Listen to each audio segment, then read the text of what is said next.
ಮಾಡಿದ್ದೀರಾ ನೀವು?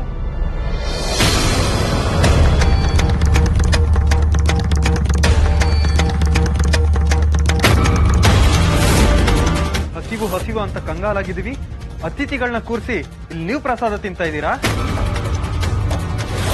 ಇದೇನಾ ನಿಮ್ಮ ದಾಸೋಹ? ಇದೇನಾ ನಿಮ್ಮ ಶಿವಭಕ್ತಿ?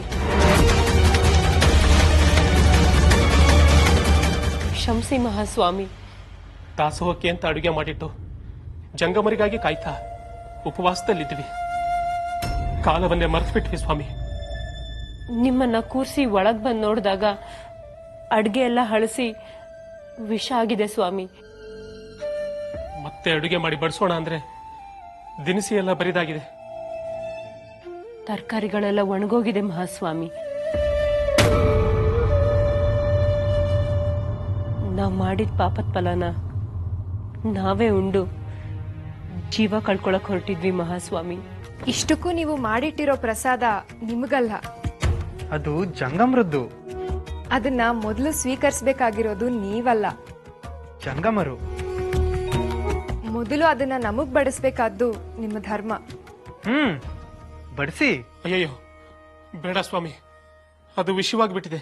ಇರ್ಲಿ ಇರ್ಲಿ, ನಮ್ಗೆ ವಿಷ ಉಂಡು ಅಭ್ಯಾಸ ಇದೆ. ಬೇಡ ಮಹಾಸ್ವಾಮಿ, ಬೇಡ.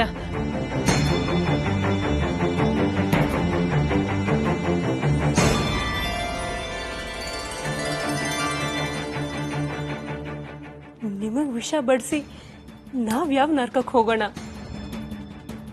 ನಿಮ್ಮ ಹಸುವು ನೀಗ್ಸೋಕಾಗದೆ ನಮಗೆ ಪಾಪ ಬಂದ್ರೂ ಪರವಾಗಿಲ್ಲ, ನೀವು ಮಾತ್ರ ಇದನ್ನು ತಿನ್ನಿಬೇಡಿ ಸ್ವಾಮಿ.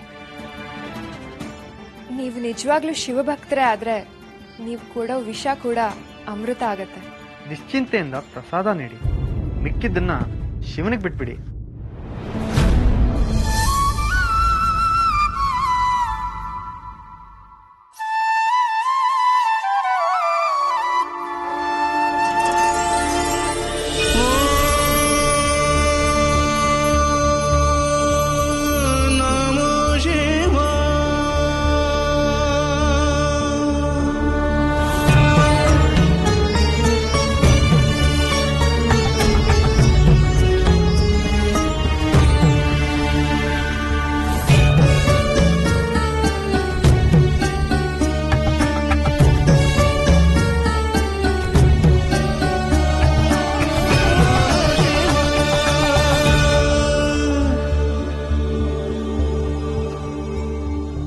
ಏನ್ ಗರಳ್ಗಂಬತ್ತರ ಹಾಗೆ ನಿಂತ್ ಬಿಟ್ರಿ? ಬನ್ನಿ ಬಡ್ಸಿ. ಅನ್ನಪೂರ್ಣ ಬಾ.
ಶಿವಯ್ಯ ತೃಪ್ತನಾದ.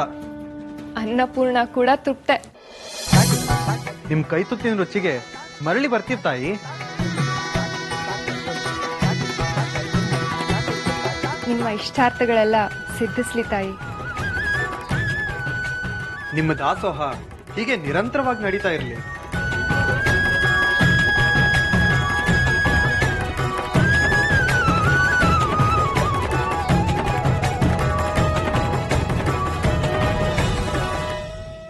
ತಾವು ಸಾಮಾನ್ಯ ಜಂಗಮರಲ್ಲ ಸ್ವಾಮಿ,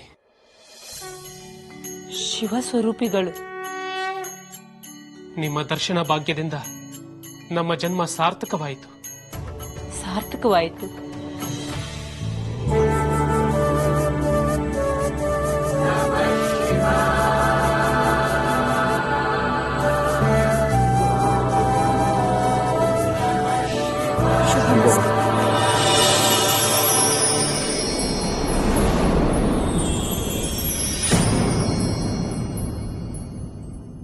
ಸ್ವಾಮಿ, ಇಲ್ಲೇನ್ ನಡೀತು? ಗೊತ್ತಾಗ್ತಿಲ್ಲ ಉತ್ತರಾಜಿ. ದೇವರ ಹೆಸರಲ್ಲಿ ದಾಸೋಹ ಮಾಡ್ತಾ ಇದ್ದೀವಿ. ಸಾಕ್ಷಾತ್ ಆ ದೇವರೇ ನಮ್ಮ ಮನೆಗೆ ಬಂದ್ರ ಅಂತ ಅನಿಸ್ತಾ ಇದೆ. ಇದು ಕನಸಾ ಇಲ್ಲ ನಿಜನಾ ಸ್ವಾಮಿ? ನನಗೂ ಗೊತ್ತಾಗ್ತಿಲ್ಲ ಉತ್ತರಾಜಿ. ಇದಕ್ಕೆ ಆ ಶಿವನೇ ಉತ್ತರಿಸಬೇಕು.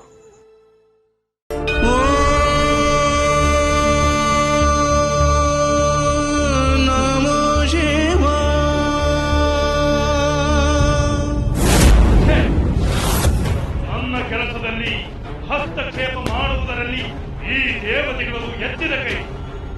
ನನ್ನ ಕಾಲದಲ್ಲೂ ದೇವತೆಗಳ ಪ್ರಭಾವವೇ.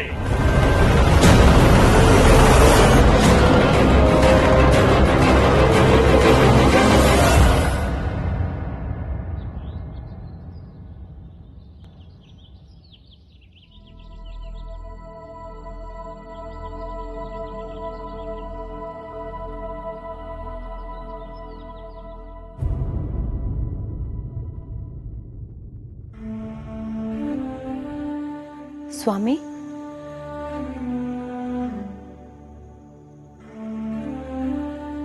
ಸ್ವಾಮಿ, ಏನಾಯ್ತು ಸ್ವಾಮಿ? ಏನಿಲ್ಲ. ನಾನ್ ನಿಮ್ಮನ್ನ ಗಮನಿಸ್ತಾನೆ ಇದ್ದೀನಿ. ನಿಮ್ಮ ಮನಸ್ಸು ಎಂದಿನಂತಿಲ್ಲ. ಅದೇನು ಅಂತ ನನ್ನ ಹತ್ರ ಹೇಳ್ಕೊಳ್ಬಾರ್ದೆ? ನಿನ್ನ ಹತ್ರ ಅಲ್ಲದೆ ಇನ್ಯಾರ ಹತ್ರ ಹೇಳ್ಕೊಳ್ಳೋಣ ಉತ್ತರಾಜಿ? ನನ್ನ ಮನಸ್ಸು ಪೂಜೆಯಲ್ಲಿಲ್ಲ, ನನ್ನ ಮನಸ್ಸು ಕಲ್ಯಾಣದಲ್ಲಿದೆ. ಅದಕ್ಕೆ ಯಾಕೆ ಚಿಂತೆ ಮಾಡ್ತೀರಿ? ನೀವೇ ಕಲ್ಯಾಣಕ್ಕೆ ಹೋಗಿ ಬನ್ನಿ. ನನಗೂ ಹಾಗೆ ಅನಿಸ್ತಾ ಇದೆ ಉತ್ತರಾಜಿ. ಯಾವಾಗ ಕಲ್ಯಾಣಕ್ಕೆ ಹೋಗ್ತೀನೋ, ಯಾವಾಗ ಬಸವಣ್ಣನವ್ರನ್ನ ಕಾಣುತ್ತೀನೋ ಎನ್ನುವ ಹಾಗಾಗಿ ಬಿಟ್ಟಿದೆ. ಅಣ್ಣನ ಮೇಲಿನ ವಿಶ್ವಾಸಕ್ಕೆ ಹಾಗೂ ಕಲ್ಯಾಣದ ಮೇಲಿನ ಪ್ರೀತಿಗೆ ಬಹುಕಾಲ ಅಲ್ಲೇ ಉಳಿದು ಬಿಡ್ಬೇಡಿ. ನೀವು ಬರೋದನ್ನೇ ಕಾಯ್ತಿರ್ತೀನಿ. ನನಗೆ ಗೊತ್ತಿಲ್ಲವೇನು ನಿನ್ನ ಸ್ವಭಾವ. ಆದಷ್ಟು ಬೇಗ ಬಂದು ಬಿಡ್ತೀನಿ. ಹೊರಡಲೆ? ಶರಣು, ಹೋಗ್ ಬನ್ನಿ.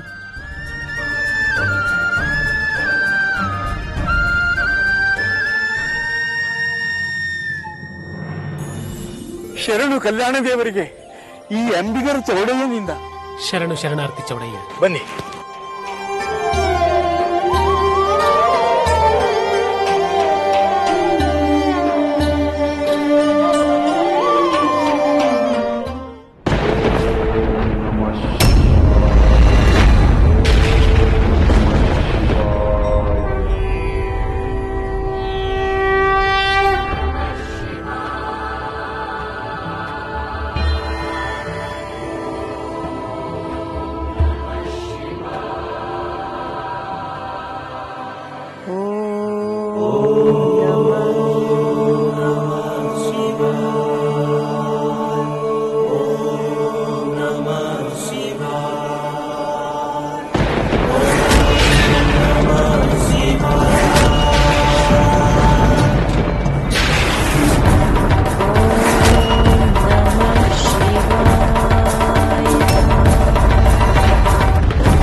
ಪರಮೇಶ್ವರ, ಪರಮೇಶ್ವರ,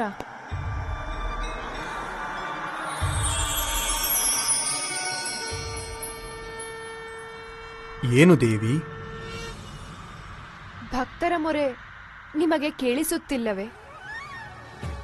ಒಂದೆಡೆ ಉತ್ತರಾಜಮ್ಮನ ಸಾತ್ವಿಕ ಭಕ್ತಿ, ಮತ್ತೊಂದೆಡೆ ಶ್ರವಣನ ಉಗ್ರ ಭಕ್ತಿ. ಈಗ ನಿಮ್ಮ ಚಿತ್ತ ಯಾರತ್ತ?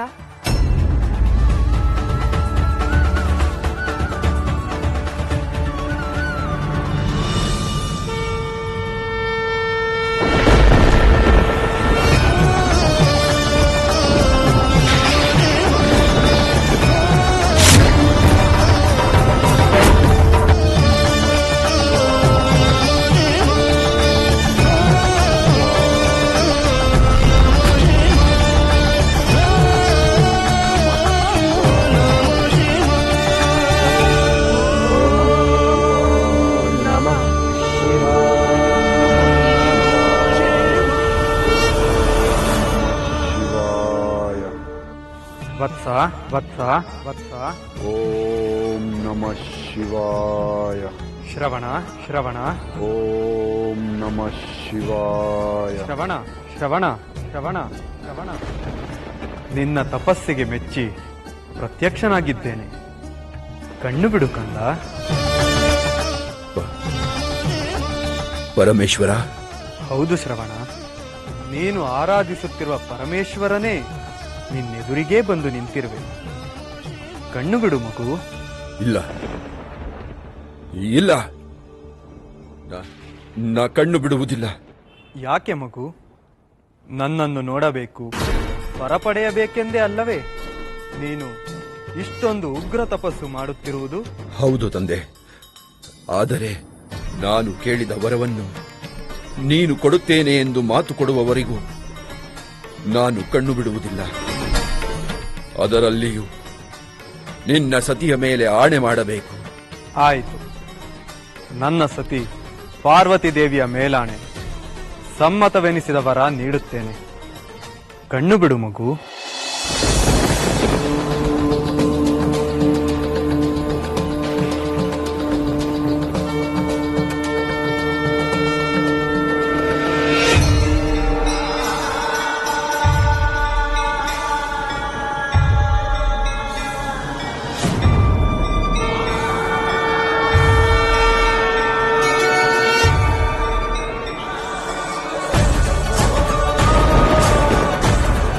ಪರಮೇಶ್ವರ, ಶಂಕರ, ಸರ್ವೇಶ್ವರ, ಪಾಹಿ ಮಾಂ ತಂದೆ, ಪಾಹಿ ಮಾಂ.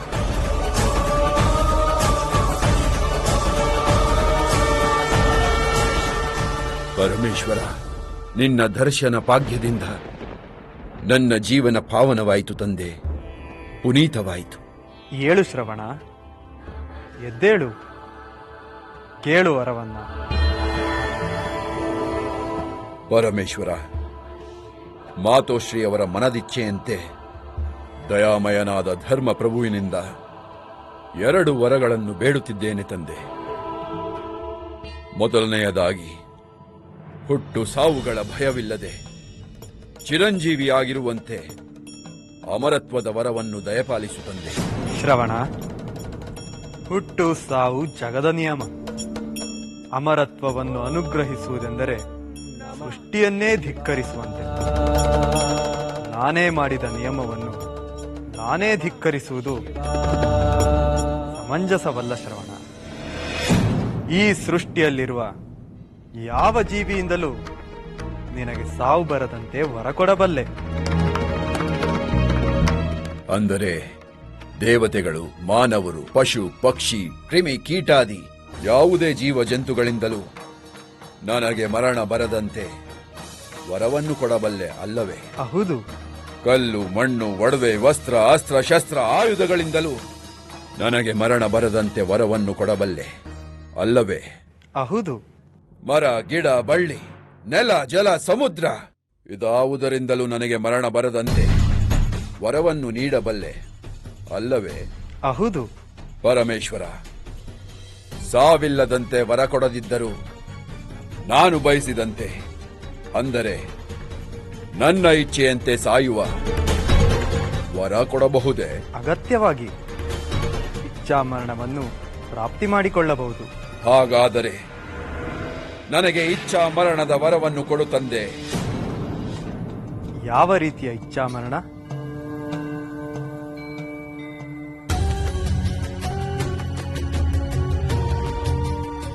ಲಯಕರ್ತನೆ, ನನಗೆ ಹೀಗೊಂದು ವರ ಕೊಡು. ನನ್ನ ತಾಯಿ ಇಚ್ಛಿಸದಂತೆ ನನಗೆ ಮರಣ ಬರಬೇಕು. ಬೇರೆ ಯಾವುದೇ ರೀತಿಯಲ್ಲಿ ನನಗೆ ಮರಣ ಬರಕೂಡದು. ನಿನ್ನ ಆಸೆ ಈಡೇರಲಿ. ತಥಾಸ್ತು ತಥಾಸ್ತು ತಥಾಸ್ತು. ಈಗ ಎರಡನೆಯ ವರ. ನರಿಬುದ್ಧಿ ನಯವಂಚಕರಾದ ಇಂದ್ರಾದಿ ದೇವತೆಗಳು, ಅಷ್ಟ ದಿಕ್ಪಾಲಕರು ನನ್ನ ಅರಮನೆಯ ಆಳುಗಳಾಗಿ ಬಿದ್ದಿರಬೇಕು. ಅಂತಹ ವರವನ್ನು ದಯಪಾಲಿಸು ತಂದೆ. ನಿನ್ನ ಆಸೆ ಈಡೇರಲಿ. ತಥಾಸ್ತು ತಥಾಸ್ತು ತಥಾಸ್ತು.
ಶಿವಪ್ಪ, ದಿನೇ ದಿನೇ ಈ ಹುತ್ತ ಬೃಹದಾಕಾರವಾಗಿ ಬೆಳೀತಾ ಇದೆ.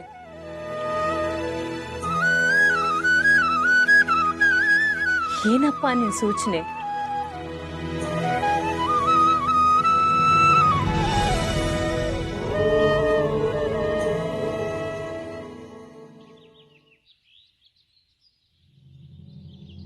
ಹುಷಾರು ಗುರುಗಳೇ.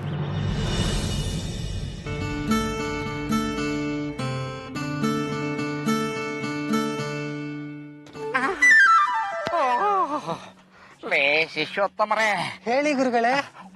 ರಾಜಮ್ಮ ಒಬ್ಬಳೇ ಇದ್ದಾಳೆ ಪಾಪ. ನಾನು ಹೋಗಿ ಅವಳಿಗೆ ತಲೆ ಸವರ್ಬಿಟ್ಟು ಬರ್ತೀನಿ. ನೀವು ಬೇರ್ ತಕೊಂಡು ಮನೆಗೆ ಹೋಗ್ರೋ. ಸರಿ ಗುರುಗಳೇ.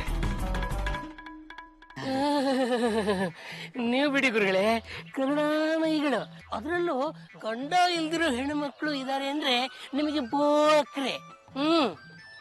ಹೋಗಿ ವಿಚಾರಿಸ್ಕೊಂಡ್ ಬನ್ನಿ. ತಂಡ ಪಿಂಡಗಳ ನನಗೆ ಎದುರುತ್ತರ ಕೊಡಂಗಾಗ್ಬಿಟ್ರೇನೋ.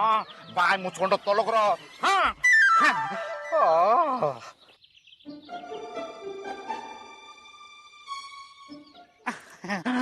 ಏನು ರಾಜಮ್ಮ, ಮುಂಜಾನೆಯ ಚುಮು ಬಿಸಿಲಲ್ಲಿ ಹೂ ಕುಯ್ಕೊಂಡು ಹೋಗ್ತಾ ಇದೀಯಾ?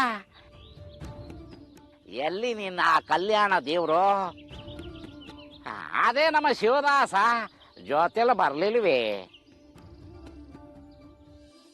ಇಲ್ಲ ವೈದ್ಯರೇ. ಅಯ್ಯೋ, ಅವನಲ್ಲಿ ಬರ್ತಾನೆ ಬಿಡು.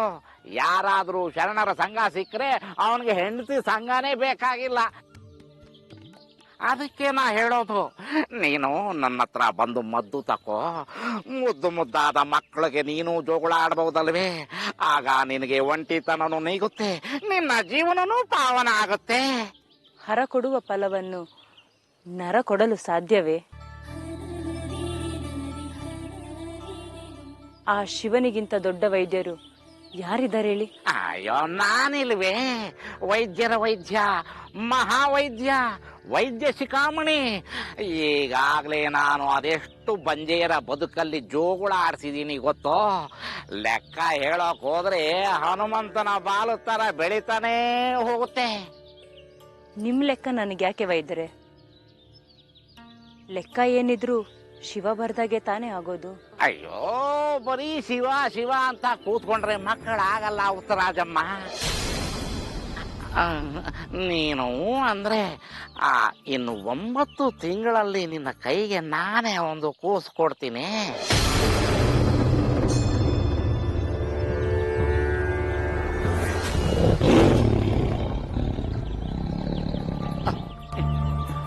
ಪ್ರಮೆ ನೀನು ಒಪ್ಕೊಂಡ್ರೆ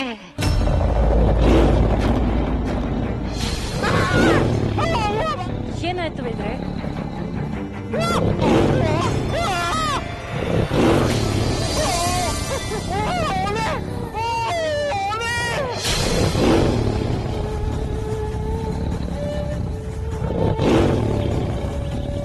ಎಲ್ಲಿ?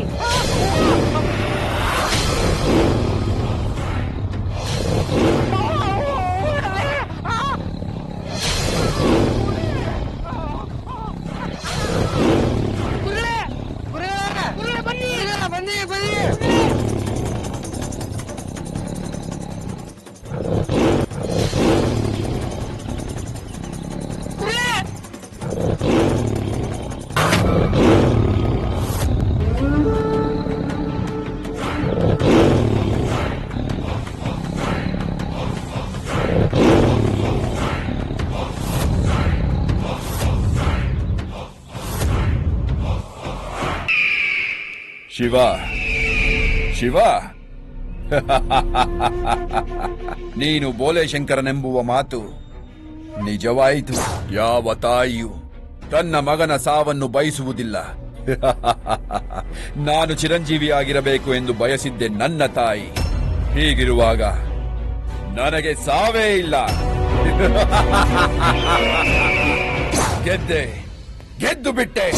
ಸದಾ ಬೆನ್ನ ಹಿಂದೆ ಭೂತದಂತೆ ಹಿಂಬಾಲಿಸುತ್ತಾ ಕ್ಷಣ ಕ್ಷಣಕ್ಕೂ ಬೆಚ್ಚಿ ಬೀಳಿಸುತ್ತಾ ಕನಸುಗಳನ್ನು ಅರ್ಧದಲ್ಲೇ ಕೊಲ್ಲುತ್ತಾ ನಾಗಾಲೋಟದಲ್ಲಿ ಓಡುತ್ತಿದ್ದ ನೀಚ ಸಾವೇ,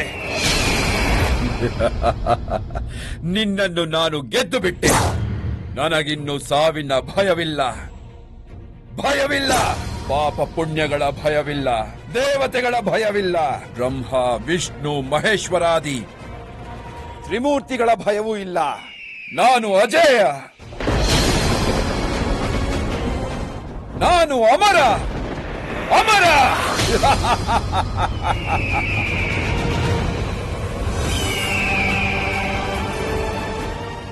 ಇನ್ನು ವಿಳಂಬ ಮಾಡುವುದಿಲ್ಲ.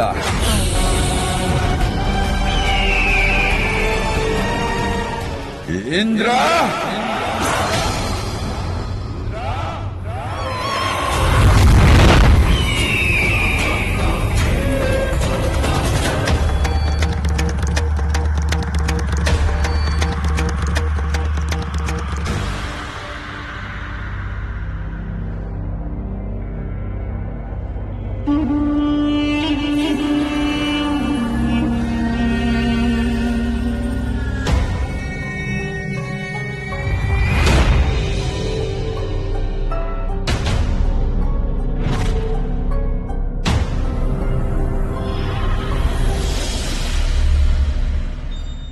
ಯೋಚಿಸುತ್ತಾ ಕೈಕಟ್ಟಿ ಕುಳಿತುಕೊಳ್ಳುವುದರಿಂದ ಸಮಸ್ಯೆ ಬಗೆಹರಿಯುವುದಿಲ್ಲ ದೇವೇಂದ್ರ. ಚರ್ಚೆ ನಡೆಸಿದರೂ ಸಮಸ್ಯೆ ಬಗೆಹರಿಯುವುದಿಲ್ಲವಲ್ಲ.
ರಣ ಹೇಳಿ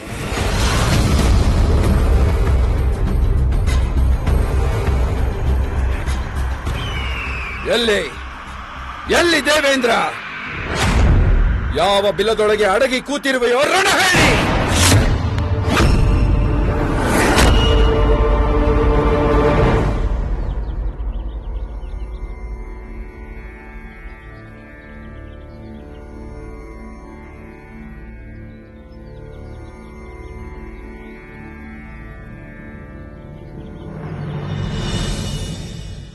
ಶರಣು ತಾಯದ್ರ, ಶರಣು. ಶರಣು ಶರಣು. ತಾವು ತಪ್ಪು ತಿಳಿಯಬಾರದು. ತಮ್ಮಲ್ಲಿ ಉತ್ತರಾಜಮ್ಮ ಯಾರು? ಅವಳಕ್ ನಾವಾಗಣ, ಅವಳಿಂದ ಏನ್ ಕೆಲ್ಸ ಆಗ್ಬೇಕಿತ್ತು? ಕ್ಷಮಿಸಿ, ತಮ್ಮ ಊರಲ್ಲಿ ಉತ್ತರಾಜಮ್ಮನವ್ರ ಮನೆ ಎಲ್ಲಿದೆ ಅಂತ ತಿಳಿಸಿದ್ರೆ ತಮಗೆ ಪುಣ್ಯ ಬರುತ್ತೆ. ಅದು ಪಾಪದ ಕೆಲ್ಸನೇ. ಹೋಗ್ಲಿ ಪಾಪ ಅಂತ ನಿಮ್ಗೆ ಹೇಳ್ತೀವಿ. ಅದಕ್ಕೂ ಮುಂಚೆ ಅವಳಿಂದ ನಿಮ್ಗೇನಾಗ್ಬೇಕಾಗಿತ್ತು ಅಂತ ಮೊದ್ಲು ಹೇಳಿ. ಅವ್ರ ಮನೆ ದಾಸೋಹಕ್ಕೆ ಹೆಸರುವಾಸಿ ಅಂತ ಕೇಳಿದ್ದೆ.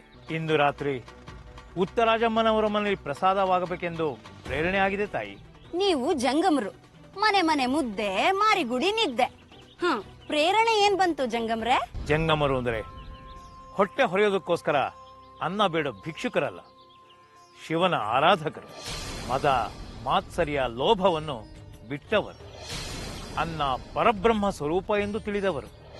ಪರಮಾತ್ಮ ಸ್ವರೂಪನಾದ ಆತ್ಮನಿರುವ ಈ ದೇಹವನ್ನು ಕಾಪಾಡಲೆಂದಷ್ಟೇ ಅನ್ನವನ್ನು ಬಯಸುವವರು ನಾವು. ನಿಮಗೆ ಅನ್ನವು ಆಹಾರ, ನಮಗೆ ಪ್ರಸಾದ. ಅನ್ನವು ಪ್ರಸಾದವಾಗುವುದು ನೀಡುವವರ ಭಕ್ತಿಯಿಂದ, ಪ್ರತಿಷ್ಠೆಯಿಂದ ಅಲ್ಲ. ನೀವು ನೀಡುವ ಅನ್ನ ನಮಗೆ ಋಣವಾಗಬಾರದು, ದಾನವಾಗಬೇಕು. ಅದೇ ದಾಸೋಹದ ತತ್ವ. ಅದೇನ್ ಮೋಡಿ ಮಾಡಿದಳೋ ಏನೋ ಆ ಮಾಯ್ಕಾತಿ. ಬಾರಕ್ಕ.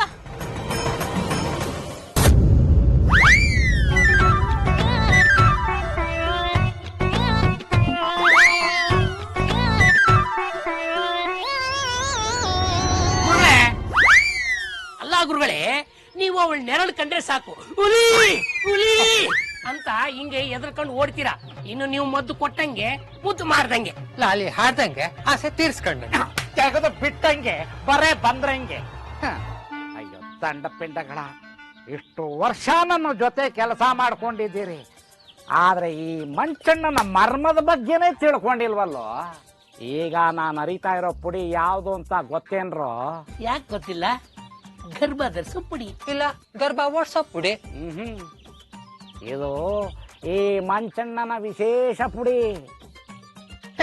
ನಮಗ್ ಗೊತ್ತಿಲ್ದಿರೋ ವಿಶೇಷ ಯಾವ್ದಿದೆ ಗುರುಗಳೇ?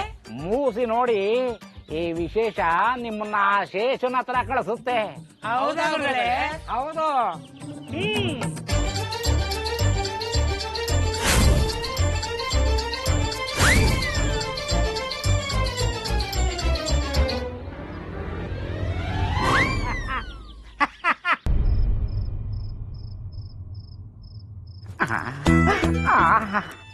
ಇದು ನಶ್ಯ, ನನಗೆ ತಾಕತ್ತಿಗೆ. ಇದು ಮದ್ದು ಉತ್ತರಾಜಮ್ಮನಿಗೆ, ಮತ್ತಿಗೆ ಅಲ್ಲಲ್ಲ ಮುತ್ತಿಗೆ. ಇದು ನನಗೆ, ಇದು ಉತ್ತರಾಜಿಗೆ, ಇದು ನನಗೆ, ಇದು ಉತ್ತರಾಜಿಗೆ. ಭವತಿ ಭಿಕ್ಷಾಂದೇಹಿ, ಭವತಿ ಭಿಕ್ಷಾಂದೇಹಿ. ಓ, ಈ ದರಿದ್ರದವನು ಈಗಲೇ ಒಕ್ಕರ್ಸ್ಕೋಬೇಕೆ ಭಿಕ್ಷೆಗೆ? ಭವತಿ ಭಿಕ್ಷಾಂದೇಹಿ, ಭವತಿ ಭಿಕ್ಷಾಂದೇಹಿ.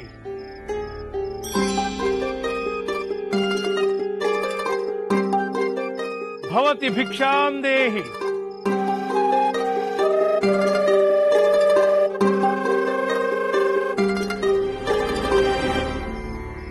ಶರಣು ಸ್ವಾಮಿ, ಶರಣು. ಶರಣು ತಾಯಿ. ತಾಯಿ, ನನಗೆ ಬಹಳ ಹಸಿವಾಗಿದೆ. ಪ್ರಸಾದವೇನಾದರೂ ಸಿಗಬಹುದೇ? ಅಗತ್ಯವಾಗಿ ಸ್ವಾಮಿ. ಹಸಿದವರಿಗೆ ದಾಸೋಹ ನೀಡೋದ್ಕಿಂತ ಪುಣ್ಯದ ಕೆಲಸ ಇನ್ನೇನಿದೆ? ತಾವು ಬಂದಿರೋದೇ ನನ್ನ ಭಾಗ್ಯ. ನನ್ನ ಊಹೆ ಸರಿಯಾದ್ರೆ ತಾವು ಉತ್ತರಾಜಮ್ಮ ತಾನೆ? ಹೌದು ಸ್ವಾಮಿ. ನಿಮ್ಗೆ ಹೇಗೆ ಗೊತ್ತಾಯ್ತು? ಒಳ್ಳೆಯವ್ರ ಬಗ್ಗೆ ಕೇಳಿದಾಗ ಆಗದೆ ಇರೋರು ಒಳ್ಳೇದನ್ನ ಹೇಳಲೇ ಇಲ್ಲ. ಆದ್ರೆ ನಿಮ್ಮ ಒಳ್ಳೆತನ ನೋಡಿದ ಮೇಲೆ ನೀವೇ ಉತ್ತರಾಜಮ್ಮ ಇರಬೇಕು ಅಂತ ನನಗೆ ಖಾತ್ರಿ ಆಯ್ತು ತಾಯಿ. ದಾಸೋಹ ನೀಡ್ತೀರಾ? ಕಾಲ್ ತೊಳ್ಕೊಳ್ಳಿ ಸ್ವಾಮಿ.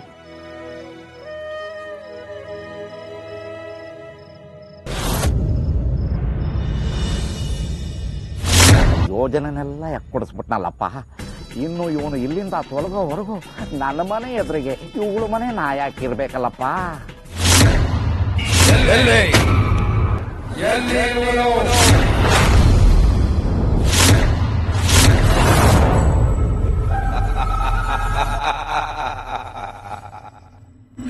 ದೇವಲೋಕದ ಅಧಿಪತಿ, ಸುರ ಸಾರ್ವಭೌಮ, ರಾಜನಾದವನಿಗೆ ಧೈರ್ಯವೇ ಲಾಂಛನ.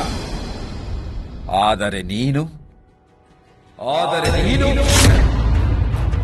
ಲಜ್ಜೆಗೆಟ್ಟ ಹೇಡಿಯಂತೆ ಇಲ್ಲಿ ಹೆದರಿ ಅಡಗಿ ಕುಳಿತಿರುವುದನ್ನು ನೋಡಿದರೆ ಛೀ! ಅಧಿಪತಿಯಂತೆ ಅಧಿಪತಿ, ಸುರಾಧಿಪತಿ.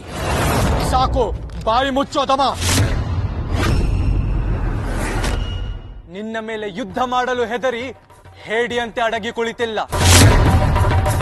ಹರನವರವನ್ನು ಶಿರದ ಮೇಲೆ ಹೊತ್ತಿ ಪಾಲಿಸುವ ಧರ್ಮನಿಷ್ಠರು ನಾವು. ಕತ್ತಿ ಎತ್ತಿ ಯುದ್ಧ ಮಾಡದೆ ದೇವತೆಗಳೆಲ್ಲ ನಿನಗೆ ಶರಣಾಗುತ್ತಿರುವುದು ನಿನ್ನ ಮೇಲಿನ ಭಯದಿಂದಲ್ಲ, ಪರಶಿವನ ಮೇಲಿನ ಗೌರವದಿಂದ. ಹರನ ವರವಿಲ್ಲದೆ ಆಸ್ಥಾನಕ್ಕೆ ಅಡಿ ಇಟ್ಟಿದ್ದರೆ ಅಷ್ಟ ದಿಕ್ಪಾಲಕರು ನಿನ್ನನ್ನು ಕುಟ್ಟಿ ಪುಡಿ ಪುಡಿ ಮಾಡಿ ಬಿಡುತ್ತಿದ್ದರು. ನಿಲ್ಲು ಶ್ರವಣ. ಏನಿ ಉದ್ದಟತನ, ಏನಿ ಅನ್ಯಾಯ. ಓ ದೇವಗುರು ಬೃಹಸ್ಪತಿಗಳು, ನಿಮಗೆ ನನ್ನ ಉದ್ದಟತನದ ಬಗ್ಗೆ ಮಾತಾಡುವ ಮುನ್ನ ನಮ್ಮ ಪೂರ್ವಜರಾದ ಬಲಿ ಚಕ್ರವರ್ತಿ, ಹಿರಣ್ಯಕಶಪು, ಮೂಕಾಸುರ, ಭಸ್ಮಾಸುರ, ಮಹಿಷಾಸುರ, ಮಹಿಷಿಯಂತ ನೂರಾರು ದಾನವರು ತಮ್ಮ ಅಮೋಘ ತಪಶಕ್ತಿಯಿಂದ ವರವನ್ನು ಪಡೆದು ಸಾವನ್ನು ಗೆದ್ದರು. ನಿಮ್ಮ ಈ ಶಿಷ್ಯಕೋಟಿ ಹೊಂಚು ಹಾಕಿ ಸಂಚು ಮಾಡಿ ಮೋಸದಿಂದ ಅವರ ಸಂಹಾರ ಮಾಡಿದಾಗ ಅದು ನಿಮಗೆ ಉದ್ದಟತನವೆಂದು ಕಾಣಿಸಲಿಲ್ಲವೇ? ಕಾಣಿಸಿತು ಶ್ರವಣ, ಕಾಣಿಸಿತು. ಅವರೆಲ್ಲರೂ ತ್ರಿಮೂರ್ತಿಗಳಿಂದ ವರವನ್ನು ಪಡೆದವರು ನಿಜ. ಆದರೆ ಪಡೆದ ವರವನ್ನು ಸದ್ವಿನಿಯೋಗಿಸದೆ ಲೋಕಕಂಟಕರಾಗಿ ತಮ್ಮ ಅವನತಿಗೆ ತಾವೇ ಕಾರಣರಾದರು. ಅದೇ ತಪ್ಪನ್ನು ನೀನು ಮಾಡುತ್ತಿರುವೆ. ಬೇಡ ಶ್ರವಣ, ಬೇಡ. ಈಗಲೂ ಕಾಲ ಮಿಂಚಿಲ್ಲ. ನನ್ನ ಮಾತು ಕೇಳು. ದೇವತೆಗಳನ್ನು ಬಂಧ ಮುಕ್ತಗೊಳಿಸು. ಪಡೆದಿರುವ ವರವನ್ನು ಲೋಕ ಕಲ್ಯಾಣಕ್ಕಾಗಿ ಸದ್ವಿನಿಯೋಗಿಸು. ಎಲ್ಲರೊಡನೆ ಕೂಡಿ ಸಹಬಾಳ್ವೆ ಮಾಡು. ಯಶೋವಂತನಾಗು. ಬೃಹಸ್ಪತಾಚಾರ್ಯರು ಇದೇ ಮಾತನ್ನು ದೇವತೆಗಳಿಗೂ ಹೇಳಬಹುದಿತ್ತಲ್ವೇ?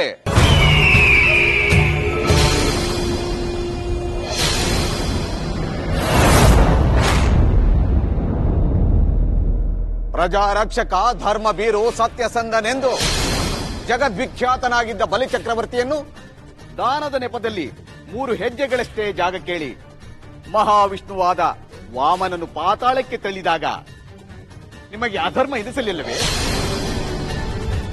ಅನ್ಯಾಯ ಎನಿಸಲಿಲ್ಲವೇ?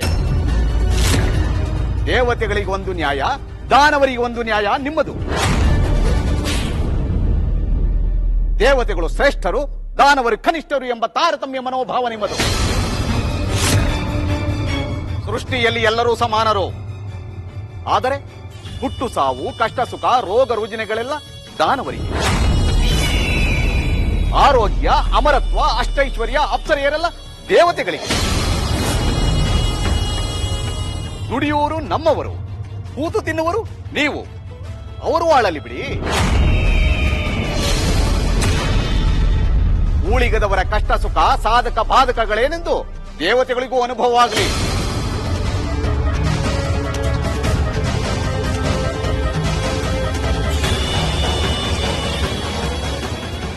ಯಾರ ಮಾತಿಗೂ ಕಿವಿಗೂಡಬೇಡ ಶ್ರವಣ. ಮುಂದುವರಿಸು ಯುದ್ಧ, ಹಾರಿಸು ಈ ಪತಾಕೆ.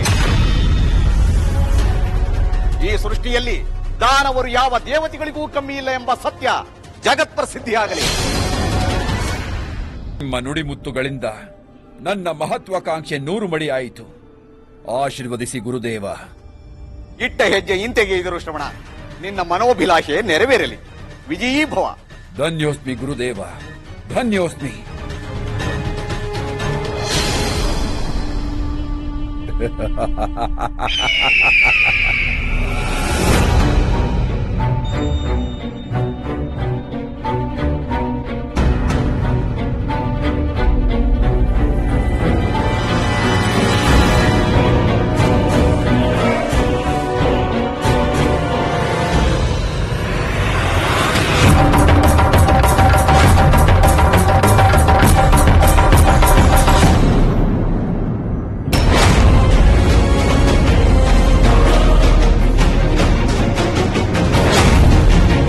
ಇನ್ನೇನಿದ್ದರೂ ನನ್ನ ಅರಮನೆಯ ಜೀತದ ವ್ಯಾಖ್ಯಾನ.